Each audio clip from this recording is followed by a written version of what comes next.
राधे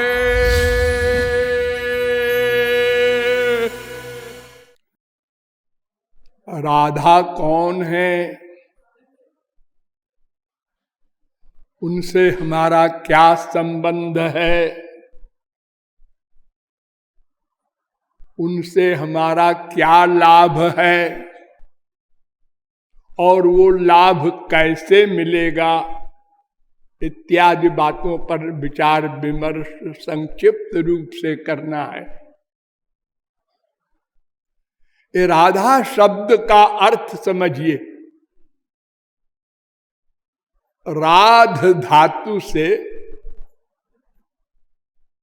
राधा शब्द बनता है। संस्कृत में जितने शब्द बनते हैं धातु से बनते हैं।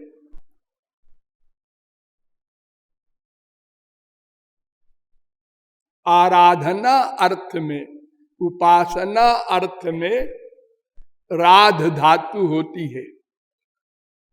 उससे अण प्रत्यय होकर के दो स्वरूप बन जाता है।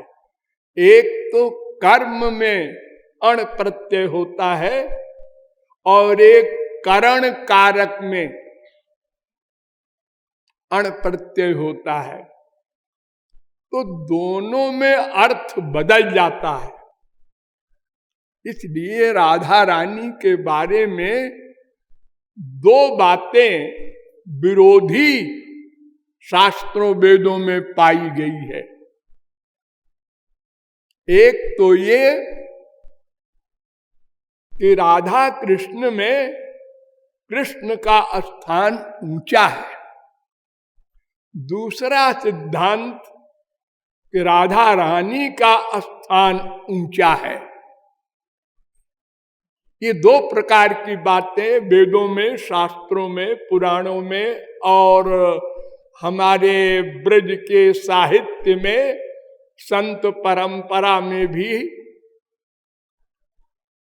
स्पष्ट है।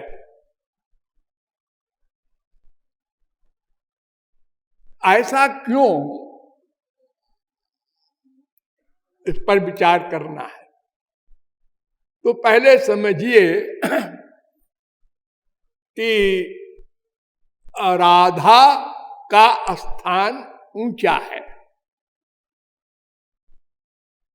इस विषय में कर्म में अप्रत्यय जब होता है तो उसका अर्थ हो जाता है कि जिसकी उपासना ब्रह्म श्री कृष्ण करें उसका नाम राधा।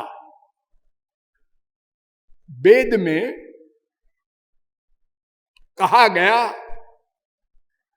कृष्णो हवै हरि परमो देव सर्वविधैश्वर्य परिपूर्णो भगवान गोपी गोप सेव्यो वृंदाराधितो वृंदावनाधिनाथ स एक एवेश्वर तस्य हवै द्वे तनुर नारायणो खिल ब्रह्मांडाधिपतिरेकोंश प्रकृते प्राचीनो नित्य तस्य शक्तय त्वनेकधा लादिनी संधिनी ज्ञानेच्छा क्रियाद्या तास्वाह्लादिनी बरीयसी परमांतरंग भूता कृष्णेन आराध्यते इति राधा।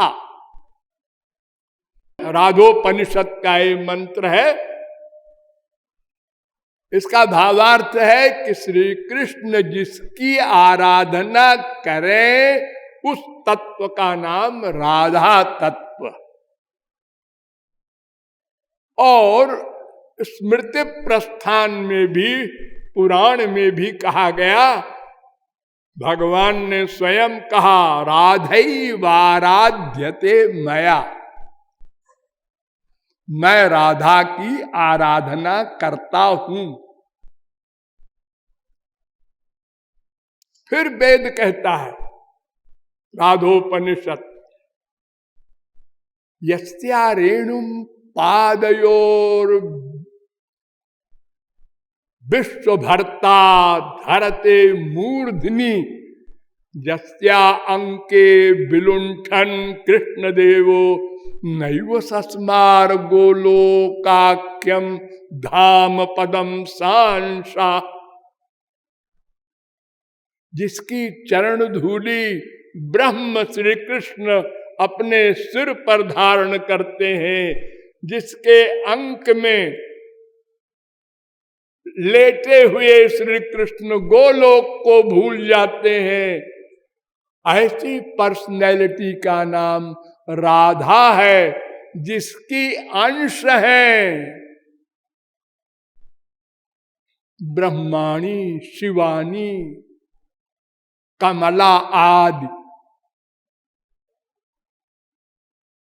अर्थात राधा का स्थान ऊंचा है। अब जब करण में अण प्रत्यय किया तो अर्थ बदल गया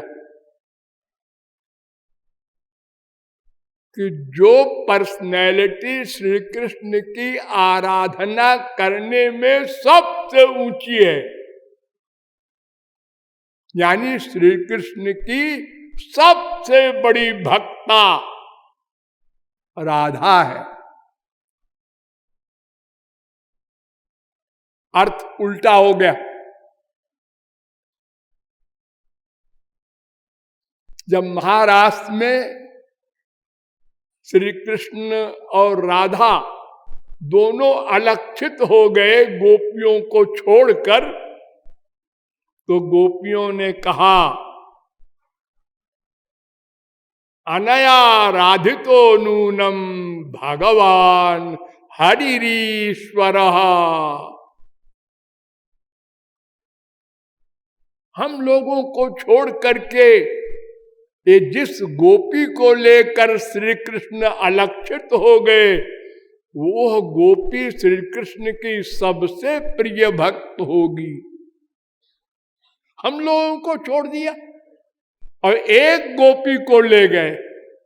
गोपी माने राधा, और राधा का एक नाम राधोपनिषद में गोपी भी है, यानी श्री कृष्ण की भक्त है राधा। ये दो प्रकार की बातें कही जा रही हैं। क्यों? इसका उत्तर वेद ने ही दिया। ये यम राधा यश्च कृष्णो रसाब्धिर देहश्चैकः क्रीडनार्थम द्विधा भूत। राधोपनिषद। एक पर्सनैलिटी दो बन गई। जो सुप्रीम पावर, जिसे भगवान कहते हैं, कृष्ण कहते हैं, राम कहते हैं, ब्रह्म कहते हैं, राधा कहते हैं, अनेक नाम है उसके, वो दो बन गया।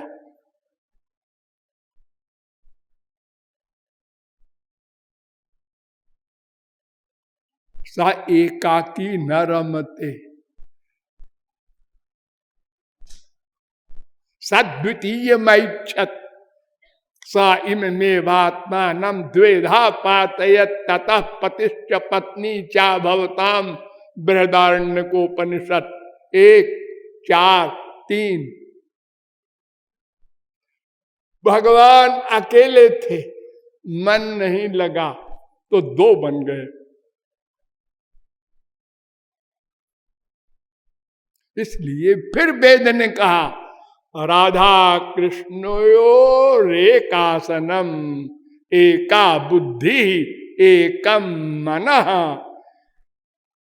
एकम ज्ञानम एक आत्मा एकम पदम एका आकृति एकम ब्रह्म अतो द्वयोर न भेदा काल माया गुणातीतत्वात्। एक ही दो बन गया तो अंतर क्या होगा? महाराष्ट्र में तो अनंत रूप धारण किया था श्री कृष्ण ने, यहां तो दो ही बन गए।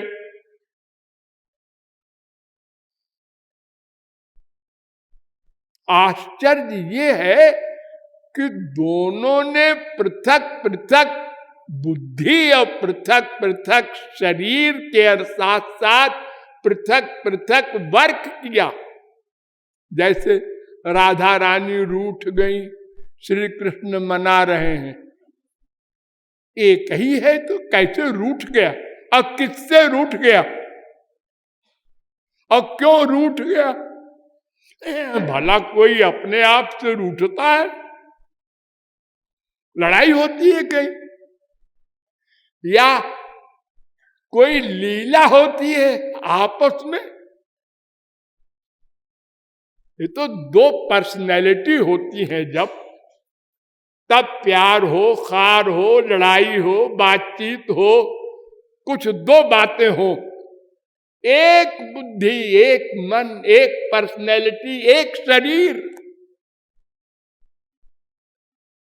एका आकृति। तो जब दोनों एक हैं तो फिर ये प्रश्न ही नहीं है कौन उपासक है कौन उपास्य है। या तो ये कह दो कोई उपासक नहीं कोई उपास्य नहीं, या कह दो कि दोनों उपासक हैं दोनों उपास्य हैं। श्री कृष्ण ने कहा था, बड़ा सुंदर चित्रण है, देहस्ते हम त्वमपि ममासीति तावत् प्रबादा प्राणस्ते हम त्वमपि, तुम मेरी देह हो, यह भी ठीक नहीं। तुम मेरी प्राण हो राधा रानी, मैं तुम्हारा देह हूं, यह भी ठीक नहीं। त्वम में, तुम हमारी हो, बस इतना। और तेस्यामहमपि, मैं तुम्हारा हूं, बस इतना। क्या हूं? नहीं नहीं नहीं नहीं, ये भी गलत। तो फिर क्या बोलोगे? नो युक्तौ नौ प्रणय विषये जुष्म दस्मत् प्रयोग। ये मैं और तू शब्द हम दोनों में लागू नहीं हो सकता, क्योंकि मैं तुम बना है, तुम ही मैं बना हूं। ममैव पौरुषम रूपम गोपिका जन मोहनम, राधा रानी ने कहा था ब्रह्म वैवर्त पुराण में, मैं श्री कृष्ण बन जाता हूं। पद्म पुराण में कहा गया,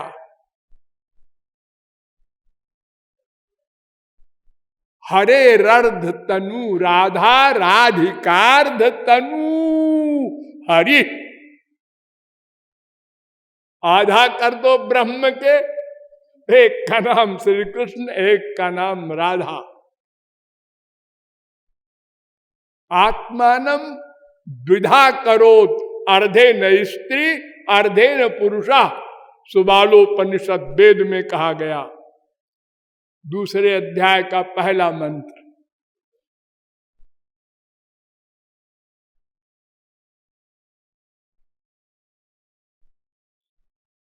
तत्कला कोटि कोट्यंशा ब्रह्माद्या दुर्गाद्या त्रिगुणात्मिका। राधा के अंश है दुर्गा और कमला ब्रह्माणी आदि अनंत। यस्या अंघ्रि रजस्पर्शात् कोटि विष्णु प्रजायते, राधा रानी के चरण रज से करोड़ों विष्णु पैदा होते हैं। पद्म पुराण। और इतना पुराना ग्रंथ नारद पांचरात्र, वो भी कहता है द्विचैको न भवेद भेदो, दुग्ध धावल्योर यथा। दूध देखा आप लोगों ने? हाँ, तो दूध में सफेदी होती है ना। हाँ, तो जैसे दूध और सफेदी दोनों एक है, ऐसे ही राधा कृष्ण एक हैं। ब्रह्म संहिता भी कहती है, यह कृष्ण सापि राधा, या राधा कृष्ण ये बसा।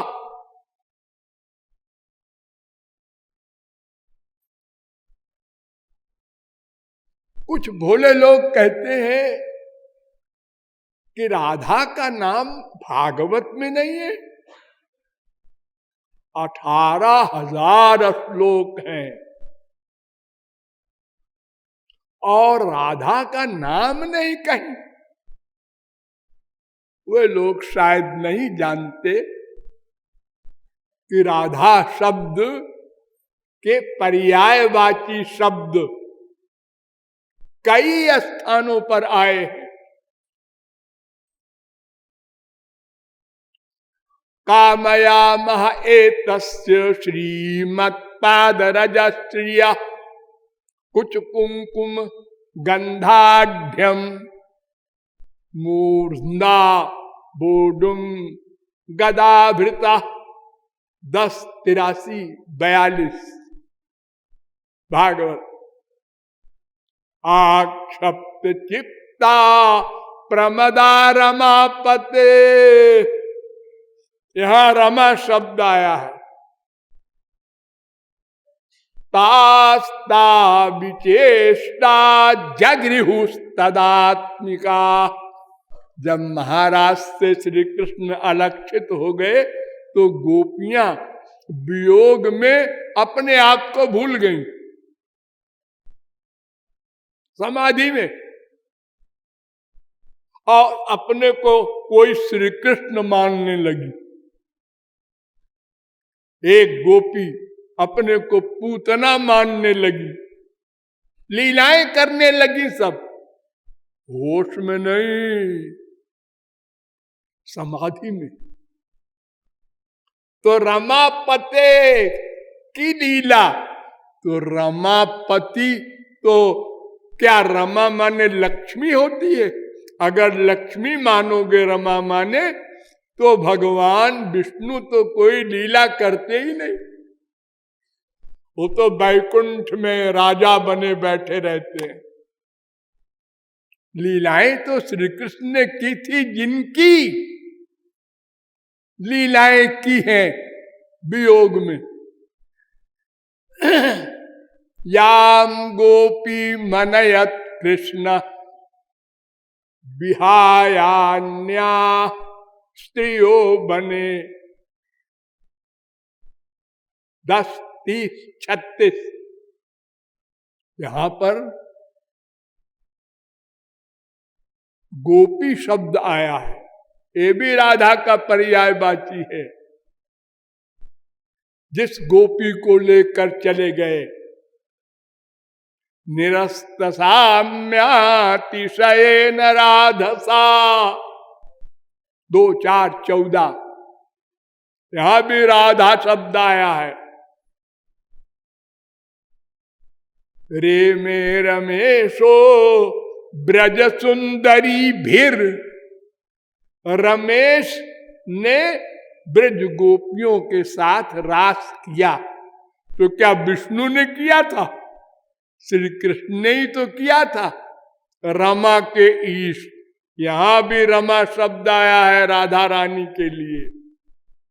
हे नाथ, हे रमानाथ। गोपियां विलाप कर रही हैं, रमानाथ। तो क्या विष्णु के लिए कर रही है? विष्णु को तो देखकर गोपियों ने घूंघट काढ़ लिया था। एक बार श्री कृष्ण ने परीक्षा लिया गोपियों की। जब बहुत विलाप कर रही थी तो 4 भुजा वाले विष्णु आके प्रकट हो गए। गोपियों ने घूंघट काढ़ लिया। आप कौन है? अरे तो तुम लोग मेरे लिए रो रही थी, वही हूं, और कौन हूं? क्षमा कीजिएगा, मेरे तो नंदन 2 भुजा के हैं, आपको तो देख के डर लग रहा। 4 भुजा का तो आदमी हम लोगों ने कभी देखा नहीं। तो एक गोपी ने कहा कि अरे ये कहते हैं कि मैं भगवान हूं, क्यों विरोध करो, इनसे वर मांग लो, भगवान तो वर देते हैं। अच्छा महाराज आप भगवान है, सॉरी, हमें ऐसा वर दीजिए कि हमारे श्याम सुंदर मिल जाएं, वो कहीं खो गए हैं। फिर वही बात, श्याम सुंदर वही तो मैं हूं।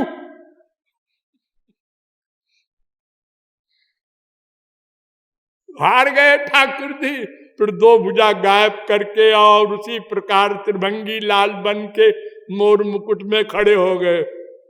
ओ ये 420 किया हमारे साथ। तो यहां रमा शब्द आया है।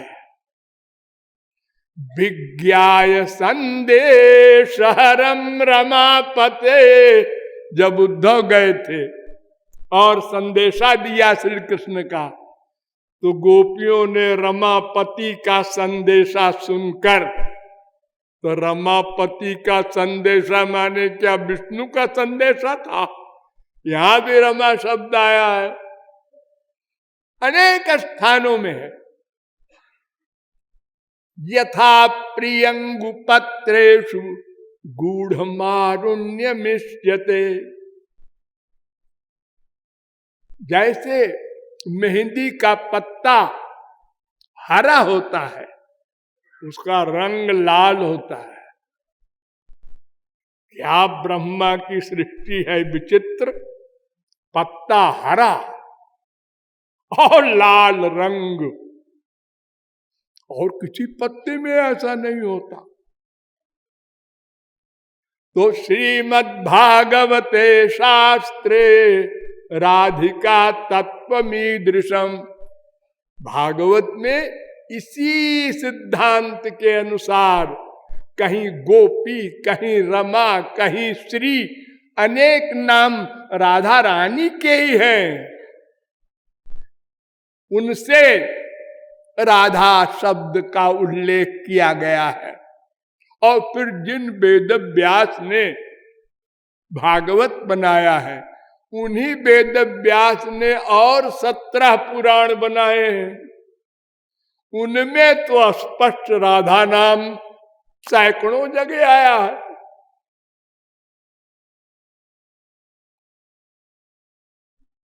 यथा राधा प्रिया विष्णु, पद्म पुराण, राधा वृंदावने बने मत्स्य पुराण, तत्राति राधिका शाश्वत आदि पुराण, वृषभानुसुता गोपी मूल प्रकृतिरीश्वरी, राधोपनिषद का 3रा मंत्र। अनेक स्थानों में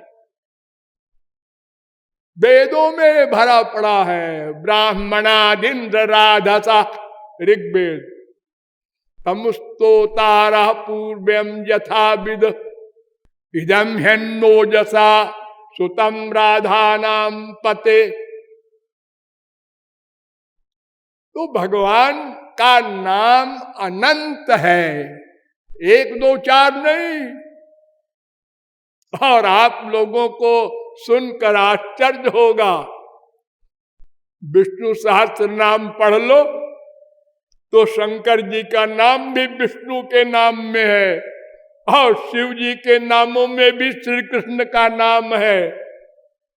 अरे ये नाम जो पढ़ते हैं भगवान के, ये उनकी लीला और उनकी शक्ति और उनके गुण के अनुसार पढ़ते हैं। तो सारे दिव्य पर्सनैलिटीज के गुण और शक्तियां एक सी हैं, इसलिए सबके नाम सब है।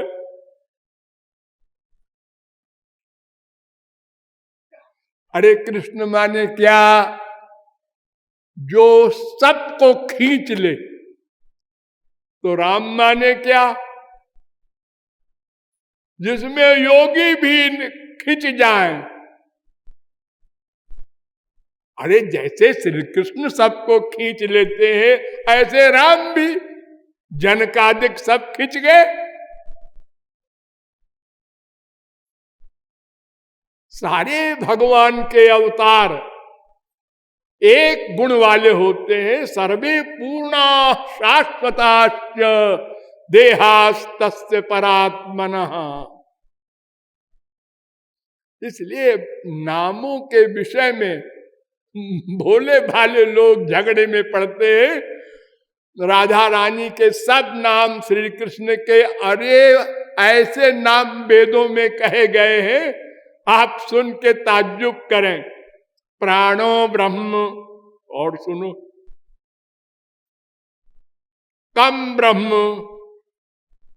खम ब्रह्म, का ये भी ब्रह्म का नाम है, खा ये भी ब्रह्म का नाम है, प्राण ये भी ब्रह्म का नाम है, जीव ये भी ब्रह्म का नाम है, आत्मा ये भी ब्रह्म का नाम है।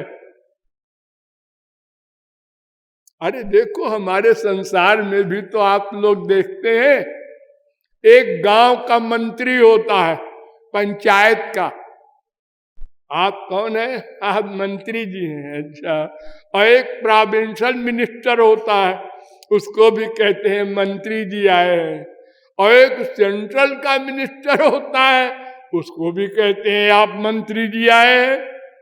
एक राज्य मंत्री होता है, वो भी मंत्री है। एक कैबिनेट का होता है, वो भी मंत्री है। ऐसे ही नाम का विषय भगवत विषय में भी होता है। सब भगवान के नाम है, सब भगवान की लीलाएं हैं। हरि अनंत, हरि कथा अनंता, अनंत नाम रूपाय। भगवान के अनंत नाम है, अनंत। बताओ, इसी ब्रिज में यशोदा मैया ने या गोपियों ने कभी कृष्ण कहा? कन्हैया, कनुआ। सखा लोग बोल रहे हैं, ओ कनुआ इधर आ। कनुआ हमारे संसार में काना को कहते हैं, कोई एक आंख वाला हो। ब्रह्म को कह रहे कनुआ,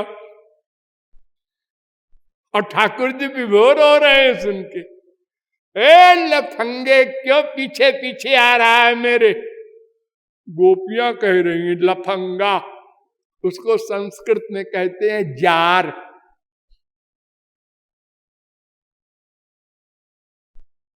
चोर, माखन चोर, वस्त्र चोर, तमाम सारे चोर, चित्त चोर भी, सब तरह के चोर ठाकुर जी।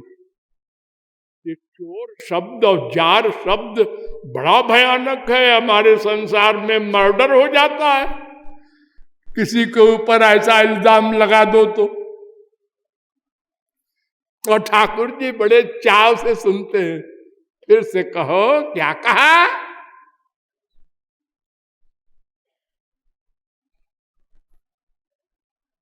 बड़ा बेशरम है, फिर कहता है फिर से कहो। अरे शर्म मरम तो तुम्हारे संसार में रहती है, हमारे गोलोक में कोई शर्म मरम नहीं रहती। वहां सब माया मुक्त रहते हैं। तो इस प्रकार राधा रानी श्री कृष्ण की आराध्य भी है और श्री कृष्ण की आराधिका भी है। इसमें कोई झगड़ेबाजी नहीं है। आपको जैसा पसंद हो वैसा मान लीजिए, लेकिन सिद्धांत रूप में एक मानिए। लीला में कभी ठाकुर जी अप, कभी किशोरी जी। अब ये खेल के समय भक्तों को सुख देने के लिए सब प्रकार की लीलाएं होती हैं। एक मुसलमान भक्त हुआ हमारे देश में, रसखान। उसको बड़ा डाउट था कि ये हिंदुओं की स्त्री तो पति की दासी होती है,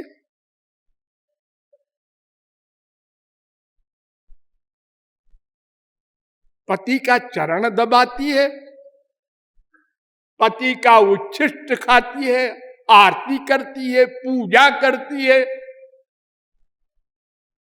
त्योहारों पर। आज करवा चौथ है, आज ये है, आज वो है। ये राधा के विषय में क्या हिंदुओं के यहां ये प्रचार है कि ठाकुर जी चरण दबा रहे थे उनके? ये तो धर्म विरुद्ध बात है। हमारे हिंदुओं के यहां तो कोई पैर भी अगर छू ले पति स्त्री का पुराने जमाने में, तो स्त्री बोलेगी ये पाप चढ़ाते हो हमारे ऊपर। और बाकायदा तो जब दर्शन दिया ठाकुर जी ने कुंज में, तो देखो दुर्यो यह कुंज कुटीर में बैठो पलोटत राधिका पायन। भगवान ने इसी पोज में दर्शन दिया उनको, चरण दबा रहे हैं राधा रानी की। देख,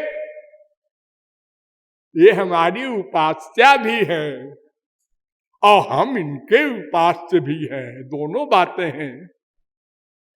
जिसको जैसा अच्छा लगे मान लो,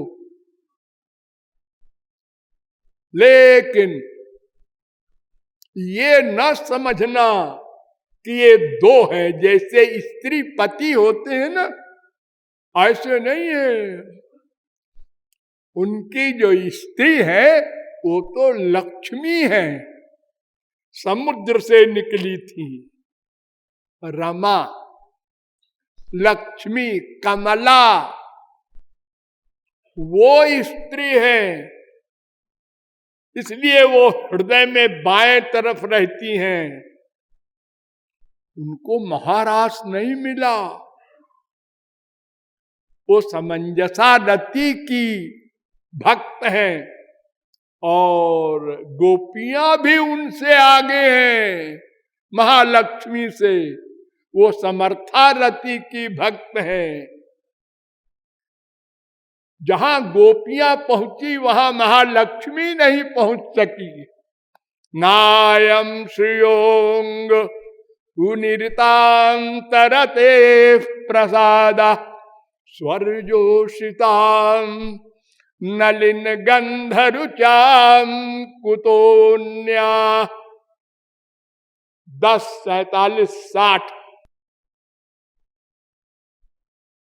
यद वांछया श्रीर ललना चरत तपो। बड़ी तपश्चर्या किया लक्ष्मी ने, लेकिन वो गोपियों की चरण धूल भी नहीं पा सकी। तो स्त्री महालक्ष्मी है, जिनकी अवतार रुक्मिणी है द्वारिका में। राधा रानी तो स्वयं श्री कृष्ण है, यह मान लो, या राधा रानी श्री कृष्ण की आत्मा है। यह भी शास्त्रों वेदों में कहा गया है। आत्मरथ, आत्मक्रीड, आत्ममिथुन, आत्मानंद सस्वराट भवति सर्वेषु लोकेषु कामचारो भवति। छांदोग्योपनिषद 7:25-2। ठाकुर जी का नाम है आत्माराम, आत्मक्रीड, आत्मानंद। तो आत्मा तु राधिका तस्य तयैव रमणा दसौ आत्मा राम इति प्रोक्तः स्कंद पुराण। परमात्मा की आत्मा है राधा। तो जैसे जिसको अच्छा लगे, लेकिन ये लेकिन न भूलना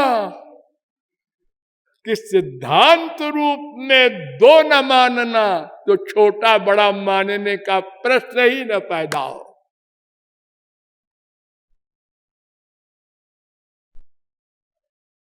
तो ऐसी राधा रानी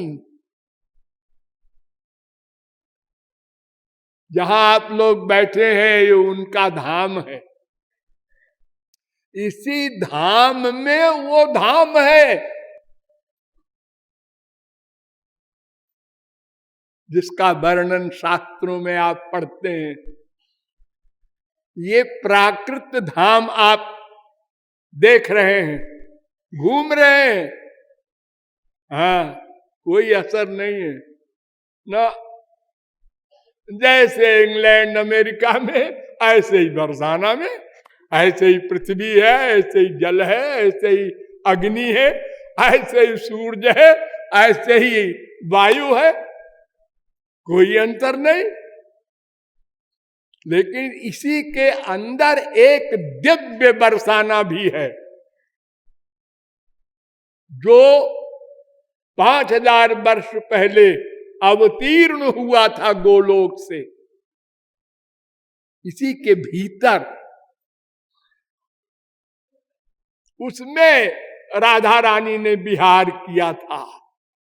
वो अलौकिक दिव्य चिन्मय, उसको देखने के लिए भी महापुरुषों में भी कोई कोई अधिकारी होता है। देखने के लिए जाना, घुसना, ये तो और मुश्किल, दुर्लभ है। भगवत प्राप्ति तो छोटी सी चीज है, ये तो बहुत से महापुरुषों ने कर लिया था। लेकिन ब्रज के अधिकारित्व के महापुरुष इन्हें गिने होते हैं। तो वे जो दास सख्य वात्सल्य माधुर्य नंद नंदन के निष्काम भक्त होते हैं, उनको ब्रज में प्रवेश मिलता है। द्वारिका वालों को भी नहीं मिलता, मथुरा वालों को भी नहीं मिलता वृंदावन का प्रवेश। ये ऐसा दुर्लभ विचित्र गूढ़ रहस्य है, आप लोग अभी वहां नहीं पहुंच सकते। आप लोग इतना समझिए, राधा कृष्ण एक है, और कभी आपकी इच्छा हो राधा रानी को श्रेष्ठ मान करके ठाकुर जी को चढ़ाइए, कभी ठाकुर जी को श्रेष्ठ मान लीजिए। लीला में, विनोद में, फैक्ट में समझे रहिए, एक ही दो बने हैं, और दोनों को साथ साथ अपने गुरु के साथ रूप ध्यान में लाइए। क्योंकि बिना गुरु के रूप ध्यान के राधा रानी या श्याम सुंदर से संबंध नहीं हो सकता। गुरु भक्त्या समिलति, वो कनेक्शन है। डायरेक्ट संपर्क उद्धव को भी नहीं दिया भगवान श्री कृष्ण ने। कहा गोपियों के पास जाओ, उनको गुरु बनाओ। हमारा सिद्धांत एक के लिए बदलेगा नहीं, तो इसलिए हरि गुरु की उपासना करते हुए, और उसमें फिर 3 ले लो, राधा रानी को भी, और अष्ट महासखियों को ले लो, और करोड़ों गोपियों को ले लो। जैसी लीला पसंद हो, जो लिखी है वही नहीं, आपको जो पसंद हो मन से बना लो लीला। जो रूप पसंद हो वो रूप बना लो, जो कपड़ा पसंद हो वो पहना दो ठाकुर जी को, किशोरी जी को। अरे अगर आज राधा रानी अवतार ले तो पैंट पहनना पड़ेगा उनको। हाँ, और लड़कियां पहनती हैं। अब वो क्या अपने को गांव की गवारिन सिद्ध करेंगी, को राजघराने की है। तो उसी प्रकार जैसे श्री कृष्ण अवतार लेंगे तो वो भी पैंट पहनेंगे, कॉलेज जाएंगे तो, या ऐसे ही। तो ये सब हमारी इच्छा पर है। भक्त जैसा चाहे वैसा खिलावे, वैसा पहनावे, वैसी सेवा करे, भगवान सब स्वीकार करते हैं, बशर्ते की भावग्राह्य मनीडाख्यम भावा भाव करम शिवम। श्वेताश्वतरोपनिषद 5:14। भाव से हो। अरे पत्रम पुष्पम फलम तोयम, पत्ता खा लेते हैं ठाकुर जी। आप पत्ता नहीं खा सकते। कोई आम का पत्ता दे दे कि खाओ, रोटी नहीं मिलेगी। तो आप कहेंगे ये पागल है आदमी, कहता है आम का पत्ता खाओ। ठाकुर जी कहते हैं हम तो खा लेते हैं भाई, जो दे दो लेकिन भक्ति से दो। ऐसे तो दुर्योधन के मेवा त्यागे, 56 व्यंजन भी मैं नहीं पसंद करता, जैसे आजकल मंदिरों में दिया जाता है। ठाकुर जी के आगे रख दिया, पर्दा लगा दिया, और फिर पर्दा खोले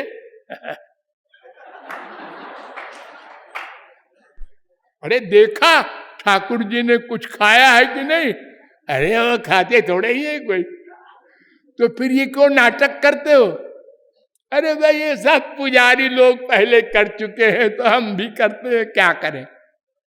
ना करें तो अरे सब पब्लिक खिलाफ हो जाए कि बिना भगवान को भोग लगाए खा लिया।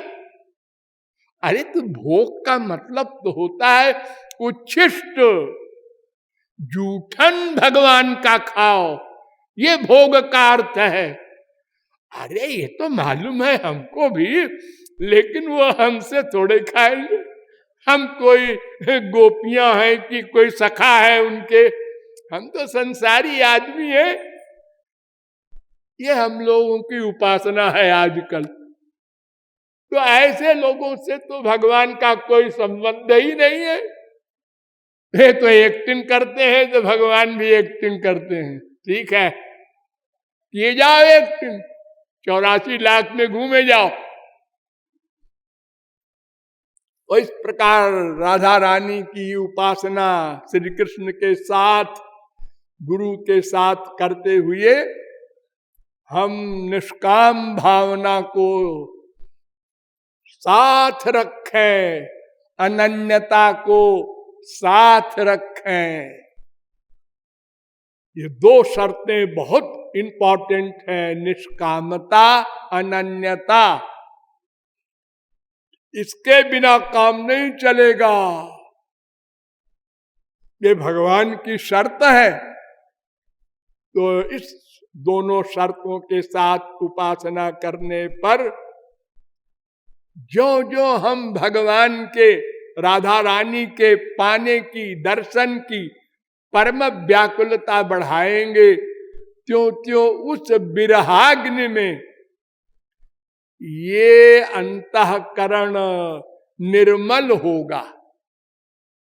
जैसे सोने को जब आग में डालो तो उसके अंदर रहने वाला मल जल जाता है, तो वो चमक वाला हो जाता है। जैसे मक्खन को जब टेम्परेचर दो तो उसका पानी जल जाता है और वो घी बन जाता है।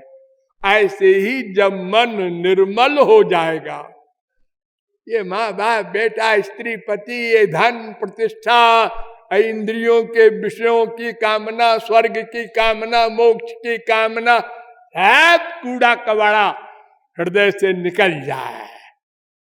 खाली हो गया कमरा, अब ठाकुर जी आएंगे। खाली हो जाए कमरा, अभी तो सब भरे हैं इसी के अंदर, बड़ी भीड़ है। सारा परिवार कुटुंब, अरे परिवार ही नहीं बाहर वाले भी, ये सुंदर है, ये पहाड़ अच्छा है, ये रसगुल्ला बढ़िया है, ये सारा संसार अंदर भरा हुआ है। तो भगवान कहते हैं भाई कहीं जगह ही नहीं तुम्हारे हृदय में, किधर आऊं? ये तो ठसाठस भरा है गोबर गणेश से। तो निर्मल हो जाएगा जब हृदय, तब गुरु कृपा से स्वरूप शक्ति द्वारा उसको दिव्य बनाया जाएगा। बस काम समाप्त। अब माया भी गई और आनंद भी मिला और भगवान भी मिले, उनकी सेवा भी मिली। जो जो हमारा लक्ष्य था सब हल हो जाएगा। इस प्रकार सिद्धांत समझकर प्रैक्टिकल साधना करते रहना चाहिए और हर राधाष्टमी पर रीड करना चाहिए। मैंने पिछले साल में क्या किया, कितना आगे बढ़े, संसार के लाश में दुख कितना कम होने लगा, ये पहचान। वो चला गया, वो मर गया, उसने गाली दिया, फीलिंग कम हुई है। पहले बड़ी फीलिंग होती थी,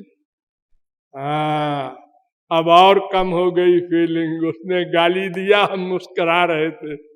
वाह, यही तो महापुरुषों का लक्षण है। जो जो भगवान की ओर चलेंगे और मन शुद्ध होगा, त्यों त्यों ये गुण अपने आप आएंगे और ये शौक पैदा होगा, कोई बुराई करे और हम मुस्कुराएं। फीलिंग न हो, निंदा स्तुति उभय सम, तुल्य निंदा स्तुतिर्मौनी संतुष्टो येन केनचित्। हर हाल में एक सा तारीफ किया कुछ मतलब है इसका, इसलिए तारीफ कर रहा है। बुराई किया कुछ इसको कंफ्यूजन हो गया है, कोई बात नहीं। हर हाल में नॉर्मल रहे, ये हृदय शुद्धि की पहचान। वरना तो फिर स्वर्ग का राजा भी हो जाए कोई, तो भी काम क्रोध लोभ मोह और परिवार में लड़ाई झगड़ा, टेंशन डिप्रेशन। तो संसार से तो किसी को शांति तृप्ति हो ही नहीं सकती। इसलिए जब अंतःकरण शुद्ध होगा तो ये पहचान, माइलस्टोन देखते चलो कैसी फीलिंग हो रही है अब आजकल। हाँ कम हो गई, हाँ ठीक है, हाँ वैसे ही फीलिंग हो रही है जैसे पिछले साल हो रही थी। तो फिर हमने साधना कुछ नहीं की, हम वहीं के वहीं खड़े हैं, जीरो में गुणा हो रहा है। फील करो, फील करो, जितना फील करोगे उतने आगे बढ़ने की कामना होगी। और अगर अपने को पूर्ण मान लोगे, ठीक है ऐसा चलता है, चलता है, अरे चलता बोलता नहीं, तो फिर दुखी रहोगे हमेशा और मरने के बाद भी अधोगति होगी। इसलिए बहुत समझ बूझ करके इस मानव देह को सफल बनाना है। लाडली लाल की